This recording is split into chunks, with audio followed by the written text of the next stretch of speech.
ReBoot was the show that kept nearly dying and then coming back from the dead. When ABC were like, no, we're Disney now and we're not going to pick up the show. It's like, oh, is that the end? And then, thankfully, YTV managed to shoulder the burden and we got another deal in America. America is the gold market. For a show to be a success, you need to be a hit in America. Even though ReBoot was a huge hit around the world and it was a big hit in Canada particularly, it never really got going in America. And even with season 3, it didn't really get going in America. If you haven't got America, you haven't got a gig. We were willing and YTV were willing, but you add those two together, that doesn't give you all the money you need. We thought we were done. We thought we'd gone down that road and it had got us where we were, and now we had a big company that was making more shows and doing more deals, and that's great, and ReBoot will always be our baby, but it's probably the end. Of course, then you've got people like Dan and Ian who go out there and wheel and deal and get deals done, and suddenly it's like, we're doing more ReBoot. It's like, yay! Because we knew we had something. I didn't feel like it got the fair shake at ABC, and we always knew it was something better than it was.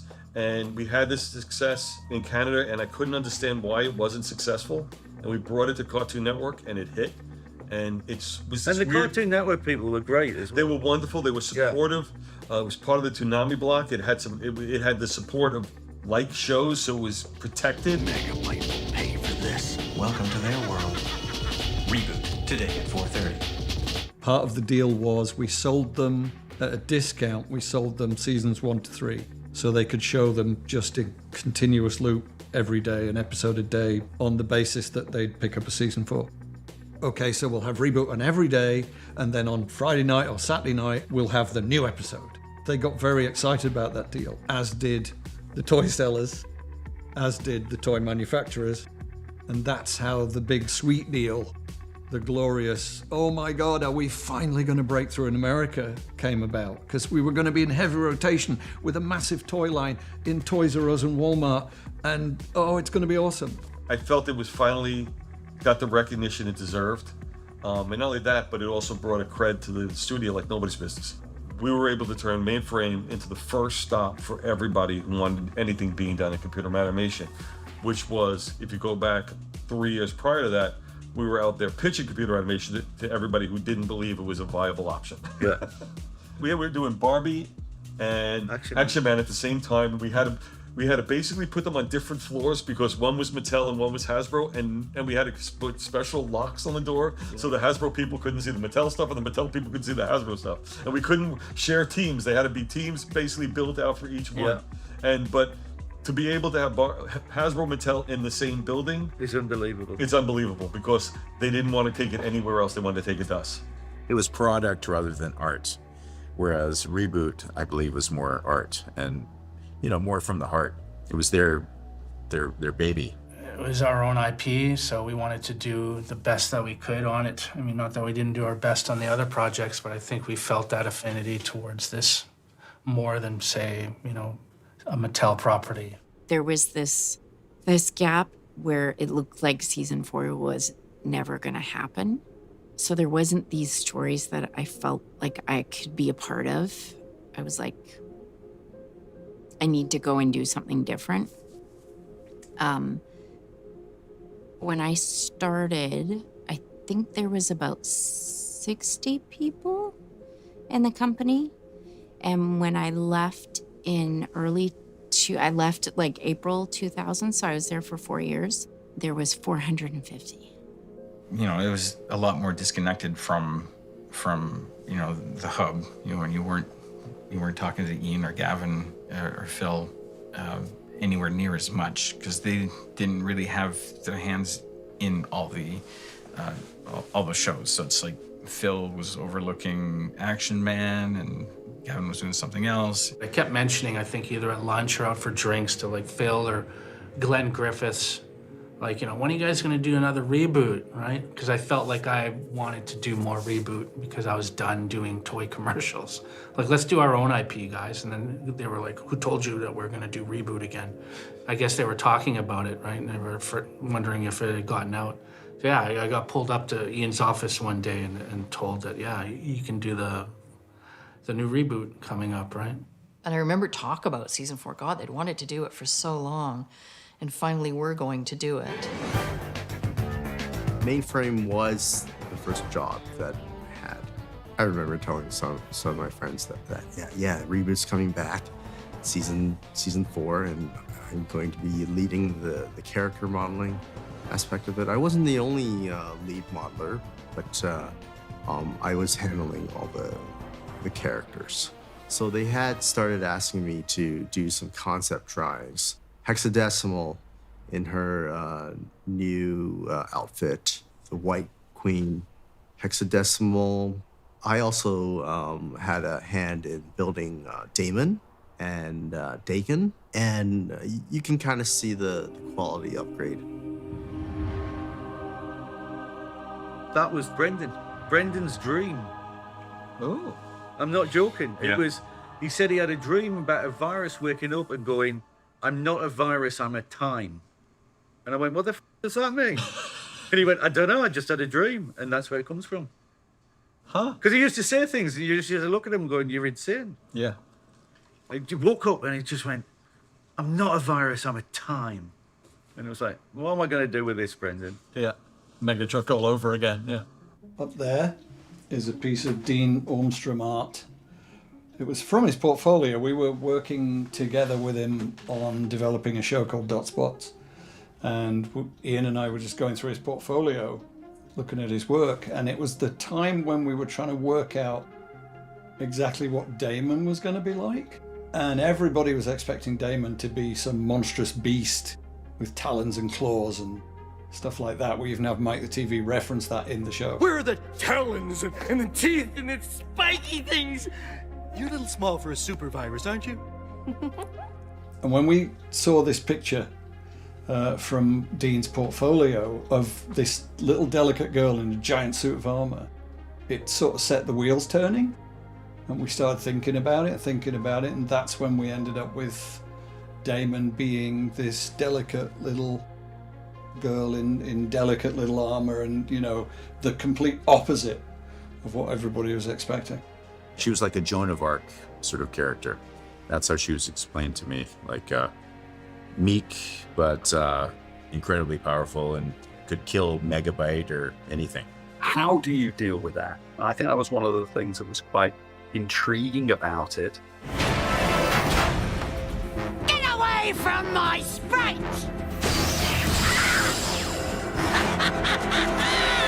The loss of Hex, I think, was powerful, but I hated it. I mean, having Hex killed, no, you do not kill Hex. How dare you kill Hex? So I remember I was not very happy with Gavin Ian over that. I was never a fan. Really? What, of Damon? No. But she's adorable. Exactly. And this is how it was. Well, we can't agree on everything. No, we can't. Or anything. Or sometimes we agree. Why don't you like Damon? It was great. Then we did all the sort of religious overtones that I Yeah, love. I know. It's okay. Thanks. High praise. Okay. We were given a lot more time to build out those characters. I think it's because they had the budget. Those new characters had the budget. And ironically, the old characters, I don't think it was understood that they needed to be refurbished. You look at the difference between season 1 and season 4, it's trying harder in season 4 to make them look more realistic. Not as successfully in some cases as one would want. I don't think Dot looks as appealing as she did in season 1. It was a necessary thing to do to try to keep up with the other shows that were being done out there in TV land. The characters didn't look exactly like the previous seasons. That's because we had this facial animation software called Grin. It had upgraded quite a bit since it was previously used on season 3. Technically, what that meant was that all the characters' faces had to be remodeled. We also remodeled all the hands. In some characters' cases, remodeled entire bodies. We were also trying to enhance them a little bit, but I think that was the wrong way to go about it. We should have matched the legacy characters 1-to-1. That's our father. That thing is Wellman Matrix. I thought it was pretty cool. that they wanted to name a character after me. I thought the character itself was fun. I remember my main memory about that character is, I think Ian proposed, or Gavin proposed, somebody proposed that they actually digitize my head and put my head on the character, and I did not want to do that at all. I just thought that would be like really creepy, so I had to talk them out of that. I really liked Web Megabyte, because that was cool, you know? Megabyte! When Megabyte and a lot of the other characters went into the web, I wanted to go real scary. But the characters had to be still recognizable. But yeah, I would have gone like full zombie, you know? The show has always evolved with the technology. In the beginning, it was very hard to do anything organic, bendy, flexible, gooey. So then by the time we get to season 4, we're doing Web Megabyte, and now we can just about do anything we wanted to do. All the organic elements of Megabyte that we'd had way back in those original Brendan drawings, the tubes on his neck and things like the sinews, we could now add all that and more. And like, how would the web have affected him, and what new powers would he have? And now his talons really are claws. They're not just like, make a pyramid and stretch it and extrude it and there's his claws. Now we can have like real talons and the spitting acid and stuff like this. We can really go for it. Our original plan was 4 sets of 4, because that worked so well in season 3. After a bit of negotiation with Cartoon Network, who were going to be the main broadcaster and the main money men, it got cut down to 3 sets of 4. We're going to do 12 episodes. Maybe 12 episodes and a musical. And then part way through production, Warner Brothers came in, stuck their oar in, and the order got slashed down to 8 episodes. Somewhere up the ladder was Warner Brothers, and they went, we're going to start prioritizing our properties on our network. And this is a property that we do not own, and we don't make a bunch of money on it. And you know, why are we broadcasting it in heavy rotation? And they stopped. They said, no, we're not going to do that anymore. So then we get the call from Cartoon Network saying, okay, we're not going to be on 7 days a week. We're going to be on once a week. And we're going to run through seasons 1 to 3 like once. And then we're going to show the new episodes once. And by the way, it's not prime time anymore. It's like, I don't know, 2 a.m. or something. Reboot tonight at 1:15. Mr. Walmart hears that. They're like, well, we won't need all those toys then, because we're not having advertisements on 7 days a week. We're only on once a week. No, we can't sell those toys. So toy company cancelled the toy line, and the toy company are already up to their necks in hock because they thought this is going to be a big one. If I recall correctly, and I might be getting this wrong, Irwin sank $2 million of their own money into developing the season 4 toy line. Only to then, 3, 4, 5, 6 months later, for Walmart to say, oh, we don't need those toys, we're canceling the toy line. I believe it's one of the reasons that Irwin went bust. And it all just falls apart. Again. Reboot falls apart. Again. It was crazy. Like, Ian was so stressed out. He barely came down to the floor to talk to us. It's the only time Gavin yelled at me. It had been a minute between season 3 and season 4. And so we all went and watched season 3 again to refresh ourselves, and as we dove into season 4, and we watched the whole thing right up to the end, and we're actually a couple of weeks away from finishing, and Gavin comes down and was furious, and I'm like, what's going on? And he goes, did you guys even watch season 3? I'm like, yes, of course we did. And he goes, I don't think you did. I'm like, what's the problem? And we had messed up. Enzo's jersey was wrong. We had put it 1-0, and it should have been a 0-1. I brought up a tape, and we had it, and I played it. See, like there. And he goes, go to the last scene of the last episode. Little Enzo came back. He jumps on Bob. There's like 17 frames at the end of the episode. And I'm like, great. So I had to change 140 shots over a weekend. But someone in the room, because it wasn't just us, said, it doesn't matter. It's only 17 frames. Who's going to care? And Gavin said the fans would care, and stormed out. YTV requested for first broadcast, they wanted to do like a movie event. The excitement is building as Reboot is back with 2 2-hour movies. Reboot, Damon Rising, Sunday, November 18th at 4. rather than 8 episodes, could we have 2 movies?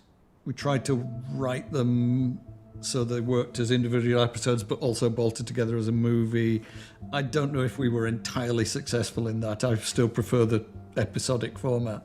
The scripts were being written as we were animating, so like we're doing episodes 1 and 2, and Gavin is in the avid writing script 4 still. Writing a script for a 21-minute episode is a pain in the arse, because you've always got more ideas and more stuff that you want to cram in there, and you just can't fit it in, and you end up with a 35-page script that then the director and editor have to make it work and get all that story that you've written on the screen. And we came up with the idea of, why don't we just write freely and write over length, not worry about the length, and write a 35-page script, a 40-page script. We'll just free our minds and write what we want to write, tell all the story we want to tell, with all the text and subtext, and humor, lots of humor. Season 4 had a lot of humor in it to start with. And then for TV broadcast, we'll have to somehow cut it down to 21 minutes. When it goes on a DVD and you sell it as a DVD, you get the full-length episode. And that becomes a selling point for the DVD.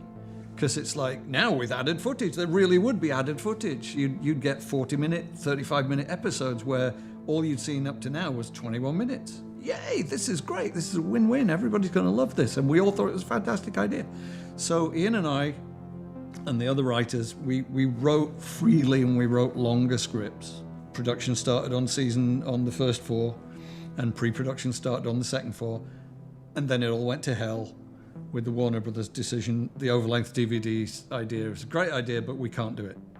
We're getting paid to make 8 21-minute episodes. Therefore, the cost of doing 8 35-minute episodes and animating 35-minute episodes, that cost would be on us, and we can't afford it. So it's out. First thing that goes is the humor, because comedy takes time. And then a lot of the subtext gets snip, little snip here, little snip there. And a lot of this lovely character work that you've put into the show is gone. And you end up with this 21-minute blipvert on air. You know, there was a point where we had the ending for the 8th episode in the script, and then whoop, suddenly the script gets shorter and that goes away, and now this is the new end of the script, and that's what becomes the final script. I tried to be supportive, whatever you got to do to get it out the door, guys, because that's what you've been told by production. Get it out the door. 21 minutes, done, on schedule. I didn't do a cliffhanger as a spite.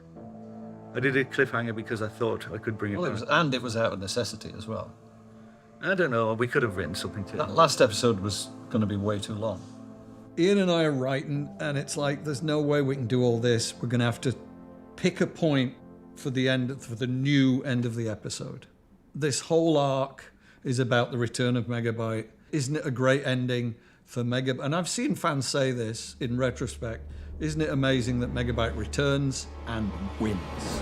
And he's got the whip hand, and he's in control, and everybody's trapped, and he's gonna hunt them down one by one and delete them all. Isn't that a fantastic ending? It is. If you're writing a cliffhanger, that is an amazing cliffhanger. And that's what I had to keep convincing Ian over and over again. No, it's a really good cliffhanger. And he's like, I don't want to do it. And I'm like, I don't want to do it either, but we have to. This is about revenge. Viruses are predatory by design, and it is time for me to follow my function. Prepare yourselves for the hunt.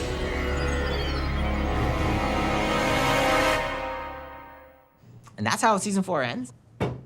Wow. What an empty threat, Megabyte. It's been years. When's the hunt going to start? Well, back then, it was just, okay, that's a cliffhanger. We're going to have season 5. No big deal. Right? So that's what I thought. Right? I think that's what everyone thought. It hurts. It's like part of your family just walked out on you without saying anything. They're like, I went to go get milk, and then never came back. It's the biggest injustice that the cartoon world has come to see. I just want to know what happened. I just want some closure. can't help but feel a little heartbroken. As a kid, I was just like, okay. And then I was like, maybe we'll get it again someday. It just someday never came. A couple weeks pass, a couple months pass, a couple years pass. It's like, oh, there's no ads for the new reboot on YTV. That's interesting. Wonder when we're getting that hunt that we've all prepared for. This isn't coming back, is it? Like, no, there's no suggestion. There's new episodes dropping or anything like that. There's no tease. It's just done, and it sucks. Reboot kind of just faded off into this like obscure. It's like, oh, you remember that show? And it's like, yeah, I do. I dream about it. We always had this ending planned where the third act of the final episode, the 8th episode, would be the hunt. And it's weird talking about it now because the hunt has become this mythical thing. Which would be, the hunt would be at least an episode long and things like this. And it's like, we never planned it to be an episode long. It was going to be like an act. It was going to be 7 or 8 minutes with a big finish and another double cross sugar at the end. And then because of the whole, everything's getting compressed. Here's the 8th episode. This is all the story we have to tell in this episode. Oh my God, we're never going to do this in 21 minutes. It's just going to be a mess. It's going to go by so fast, and we're going to have major plot points that are just like, yeah, well, that, and moving on, keep, and we're walking, keep moving. And it's going to get to the end, and it's just going to be a mess. And it's going to be a crap episode, and everybody's going to go, oh, I'm not surprised it got cancelled. That episode was garbage. And we're like, no, we have to deliver a quality product, even if it means sacrificing something really amazing. Because you never know if you might get the chance to do it again. Because, we thought we were dead after season 2. We thought we were dead after season 3. And we came back. So who knows? I have mixed feelings about season 4, as you probably could tell. So that's my issue now. So that's, I always felt like we were off a little bit of what made Reboot. It seemed like we got caught up in our own story. We lost our way a little bit. You know how we were in the trenches. So we're always in the trenches. Always in the trench. So we're always looking at things from what we know it was and how do we keep it going. And I just felt like we went off track a little bit with 4.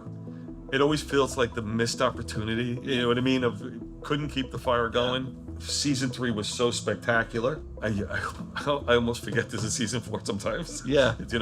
It's, in some weird way for me. By the time we got to season 4, I don't know about you guys, but I was tired. So much was going on in the rest of the stuff. And the rest of the stuff was happening. The rest of the company was happening. For me, it was almost like Reboot one of the shows, not the show. Unfortunately, towards the end of Reboot season 4, things kind of got broken at Mainframe. We brought in a new CEO, and that was a terrible idea. Because you were the CEO. Yeah. But you didn't want to be the CEO. No. Yeah. I wanted to get back to creative, and we just picked the wrong guy, as simple as that. Many of the people who'd worked on Reboot, who were very much part of Reboot, were let go. If I knew then what I know now about how everything, about the timing of how everything unpacked, I probably would have stuck it out with them, and then we would have all left together. I think I was burnt out by that time, and I wanted out. Yeah. I didn't want out. I wanted out, and I didn't want out. And Wellman left first, I think. Chris Wellman, yeah. Did he? Yeah, and he wouldn't stay, and doing everything was hard enough without losing somebody like Chris Wellman. I found myself with a new boss. I used to report to Ian, and then all of a sudden I wasn't reporting to Ian anymore. And so I wasn't happy about that. And at the same time, we had been doing the video game with Electronic Arts, and so I was talking to people over at Electronic Arts, and I got a call from somebody over there one day saying, hey, would you like to come out and have lunch? And I sort of knew what that was about, and I went for lunch with them, and they were trying to convince me to jump ship. And I didn't want to leave the company that I used to work for, but I also knew that, I wasn't working for that company anymore. It was a different company. And so I made the decision It was one of the hardest things. Like, I didn't want to leave, but I thought I should for my, for my own benefit. And so I did. But that was the hardest thing, to walk into Ian's office and say that. So I left. Then you left. Oh, I was I was last out. Oh, okay. Wow, I didn't realize he was still there at that time. Yeah. I didn't want to be there without him. And I was like a ghost. There's no reason. That's where the fun was, and it stopped being fun. And has to be fun. I didn't mind doing the business side or going out there and bringing the work in, but I wanted to do it with people. If I did do the work, it was going to maintain the level of quality. And without you there, I didn't have that same faith. I'll be honest with you. I didn't want to put my name out there in a way attached to anything that was going to be less valuable than what we were delivering. We had a reputation that had to uphold. That's what kept us unique and successful. And without that reputation, it could end really fast. So you didn't want to go down with the ship. And there was the same CEO that Ian's referring to was just a nightmare for me too. So, and just wasn't worth it. And I was traveling like crazy. I was on planes every week, it seemed like. I was on a plane on 9/11, flying up to Vancouver. No, flying to Toronto. Toronto, and you got stuck? You got stuck in Toronto. Yeah. The Alliance people took care of me. Yeah. Wow. And it was, I guess I flew out of Newark Airport on September 11th. No. Landed in Toronto, and I go to this meeting at Alliance, not knowing what happened. And I go into Alliance, and they go, "How did you get here?" I said, "What are you talking about?" I took a plane. He goes, "Look at what's going on." I said, "What are you showing me?" And I'm watching the Twin Towers go down on the news in front of me. I'm going, "What's this?" I honestly didn't know what was going on. And he goes, "Twin Towers just been hit by planes." I'm like, and I had a flight that afternoon to go to Vancouver. He says, "Your flight's been canceled." I said, "Okay, I guess I'll be here for a day." And he goes, "No, you're going to be stuck in Canada." So they actually got me a room in Canada. And I was in Canada until... You eventually drove then? I drove back. I had to drive back to Newark Airport and get my car. By myself, yeah. I finally got over the border on Friday. And I realized at that point, it's like I said, it stopped being fun. It changed everything. Everything. It wasn't just entertainment, it was everything. There was a genuine feeling of a sense of ending or a sense of panic, a sense of vulnerability. A sense of, for instance, Hasbro stopped all the shows that they were doing with us because they were super worried about, the revenue streams and so on. There was a scene that I had where we're looking over the two characters' shoulders at the skyline of the city where Hex and Damon are fighting, and two buildings come down. The shot's still there, but you just see the aftermath. You just see a dust cloud over the thing, and the two characters start talking, but that shot was longer. But yeah, we cut it. The reason I left is because they didn't know what to do with me. Like, after I'd done the Damon shows, I helped out animating on my two Bobs. And then I don't know if it was just a lull in the work or whatever, but they put me on to clean up mocap on a mainframe sizzle reel. And I ended up leaving, going back to EA. But I remember giving my notice to Phil. I went and found Phil. I told him I'm leaving, and then he walked me to HR. And yeah, I think it was the only time I cried, when I'd left a job. We took a big hit on almost everything that we were doing, to the point where we went from 400. At that point, we just prior to 9/11 was the biggest that the studio was at that point. It was like 400 employees. We had to drop it to, I think we had a core of 80 that we retained. And Gab and Ian and myself had to lay off approximately like 100 plus people each in order to be able to survive as a company. It's the hardest thing I've ever had to do in my life. You lay off 110 of your friends. Even then, you still think, well, maybe one day, because Ian and I at the time were very much planning on setting up a new company and getting different projects off the ground. And then you think, well, maybe one day if we could get the rights back, you never know. But then time rolls on, and now here we are 21, 22, 23 years later. That team, when we started off, were this big wide-eyed kids really at the start of their careers, have gone on to work at, Industrial Light and Magic, Tippett Studios, Pixar, Weta, Image Engine, MPC, Method, DNEG. I sent a tape to Pete Docter at Pixar, and they flew me down. And I showed them my 2D stuff and my ReBoot stuff, and I just put a couple minutes of stuff together and I sent it to them.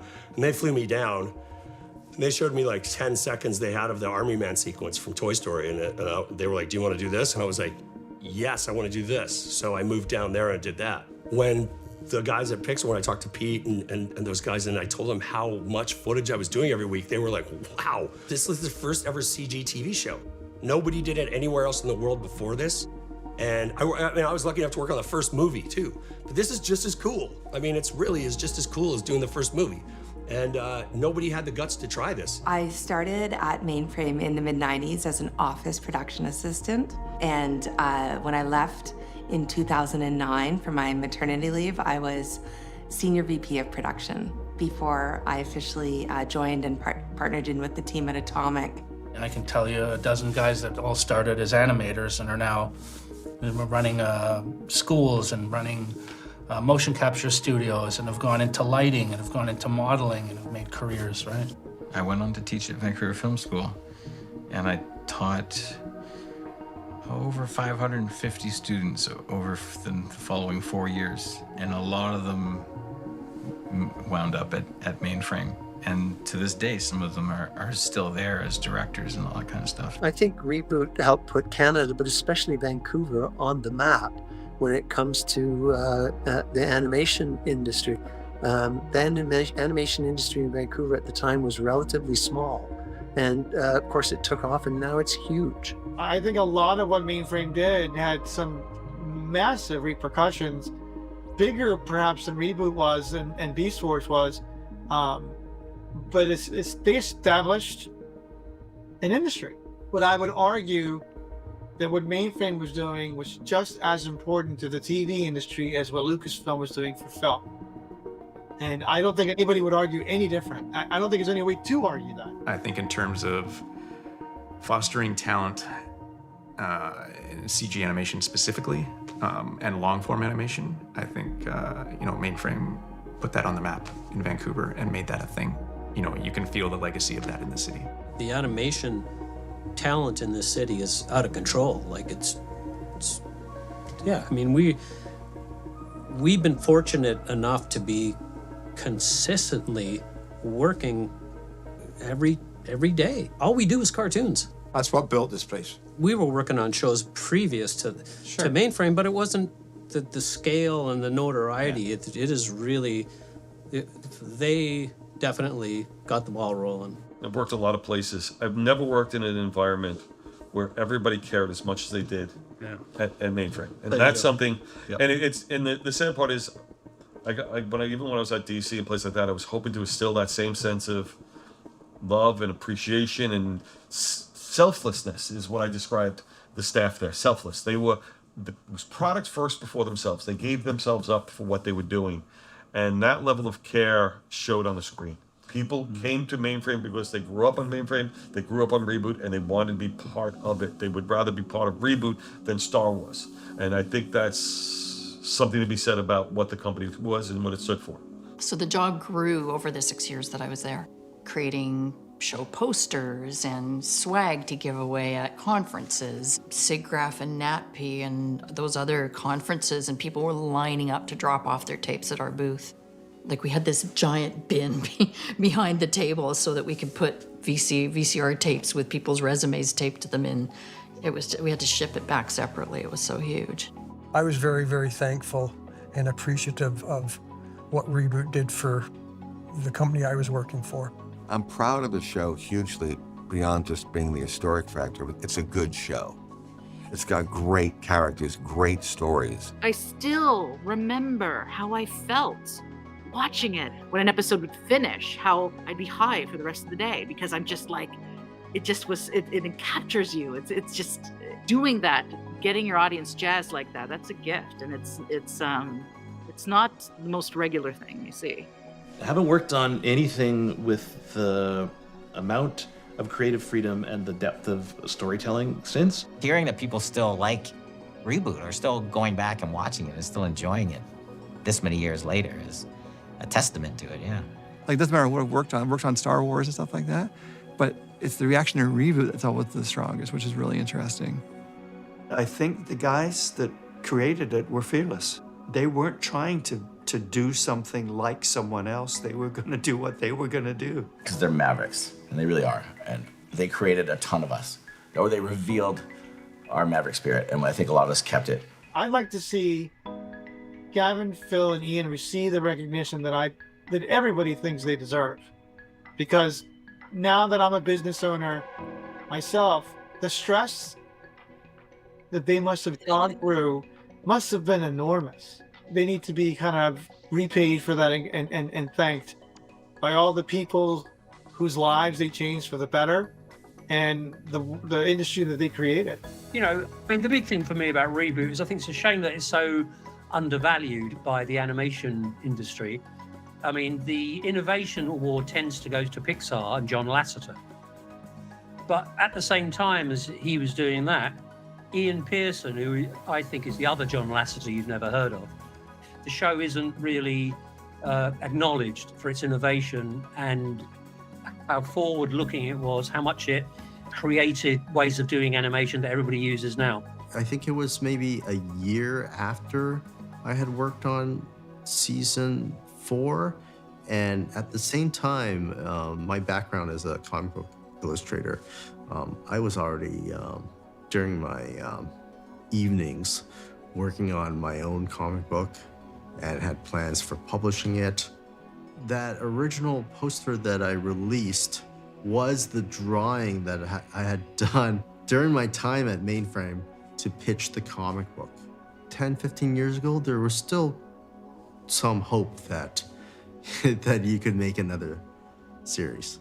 But because of my relationship with Gavin and a sense of loyalty, I was never going to produce a comic book without Gavin's blessing. I did license the poster, and that sold like hotcakes. Even though I only worked on season 4, I needed to attach myself to this brand. No one else was doing this. It would also help with the sales of my own books. So after the poster, I pitched for the license to the art book. It was just a huge job to just get all the stuff digitized. That's the irony of it all too.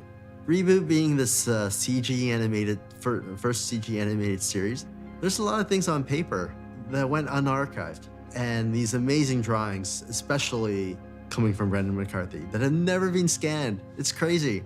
It became not just a commercial venture, but it was also something to preserve a piece of history.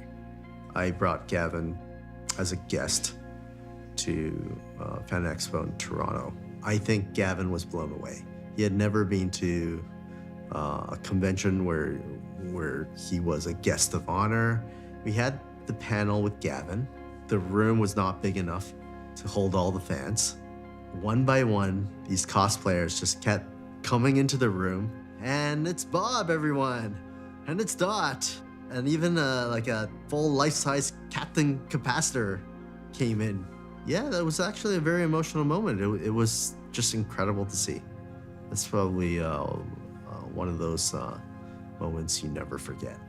It was just a lot of fun dressing up as Mike the TV, especially at Fan Expo and approaching the ReBoot table where Gavin Blair was and seeing the double take that he did as he kind of looks over and goes, oh, what? I remember my first convention was in Calgary. I was invited by Jim Sue, who was an animator, and he had these books about the animation of ReBoot, and I was like, nobody wants to meet me. He goes, no, they do. I was supposed to do a talk to some of the conventioneers, and the person took me to walk me to the room, and as we're walking, there was a big line, about 200 people in line, and I said, what are they waiting for? They said, to see you. I said, oh, wow. They go, no, that's the overflow. That's not in the room yet.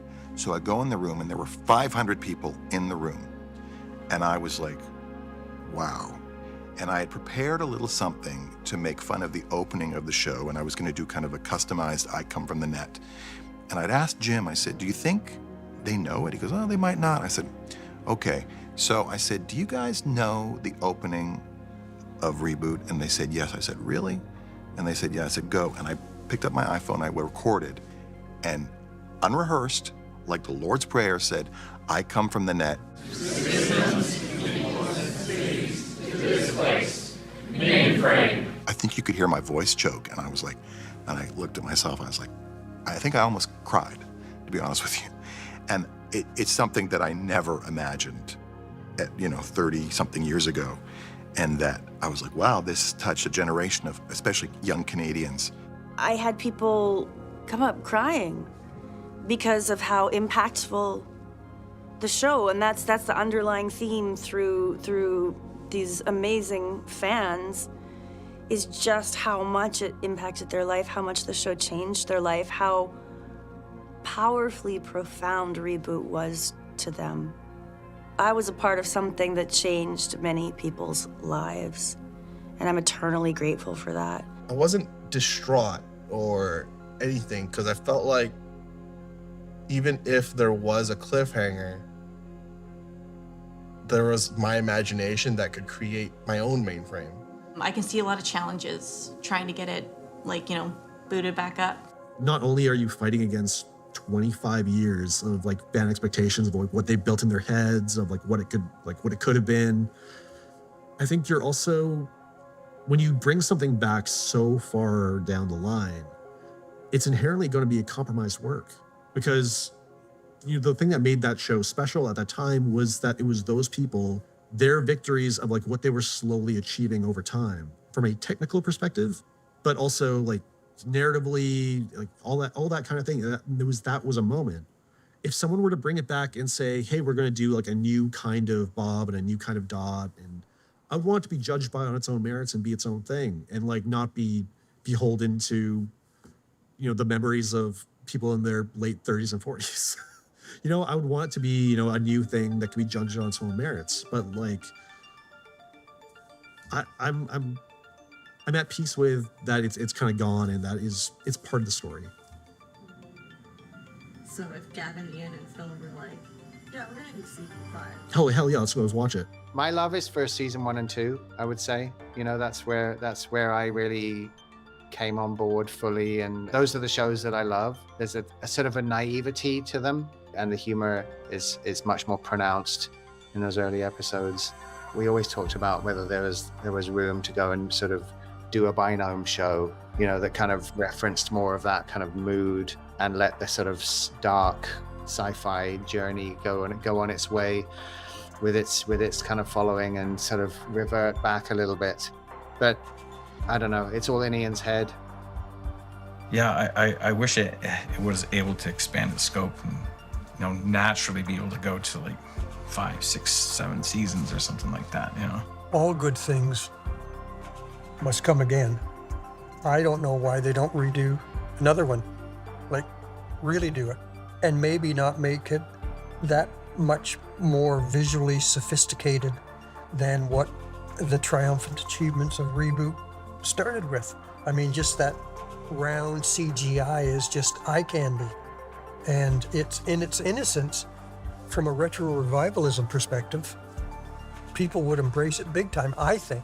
I would not be surprised in any way to see ReBoot come back in a nostalgic / wholly new world with a whole new story. I think the characters are updatable. I think the storyline is compelling. I think it's a story for the millennia.